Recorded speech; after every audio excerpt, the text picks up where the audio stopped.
બનાસકાંઠા જિલ્લા સહિત દેશભરમાં સ્પા સેન્ટરની બોલબાલા છે। જોકે ધાનેરા પોલીસ મથકે સ્પા સેન્ટરમાં મેનેજર તરીકે કામ કરતી યુવતીએ પોતાના ભાગીદાર વિરુદ્ધ બળાત્કારની ફરિયાદ નોંધાવી છે। ધાનેરા શહેરી વિસ્તારમાં આવેલ રાજમંદિર પ્લાઝા શોપિંગ સેન્ટરમાં એપલ ડિલક્સ 3 સ્ટાર નામની સ્પાની ઓફિસ ચાલતી હતી, જેમાં મેનેજર તરીકે કામ કરતી યુવતીએ સ્પા સેન્ટરના માલિક જેડી ખાન વિરુદ્ધ બળાત્કારની ફરિયાદ આપી છે। ધાનેરા પોલીસ મથકે આપેલ ફરિયાદમાં યુવતીએ ઉલ્લેખ કર્યો છે કે જેડી ખાન સાથે તેનો અગાઉ પણ શારીરિક સંબંધ બંધાયો છે અને બંને જણ પ્રેમ સંબંધમાં હતા, જેથી કરીને પૈસાનો વ્યવહાર પણ બંને સાથે મળીને કરતા હતા।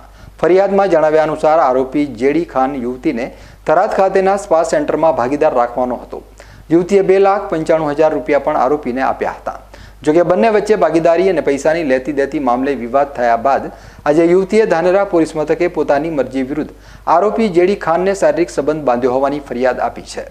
ધાનેરા પોલીસે પણ 376ની કલમ મુજબ ફરિયાદ લઈ આરોપી જેડી ખાનની ધરપકડ કરી છે। કોર્ટે આરોપીને સબ જેલ ખાતે મૂકવાનો હુકમ કર્યો છે। સ્પા સેન્ટર ઉપર તાળા જોવા મળી રહ્યા છે।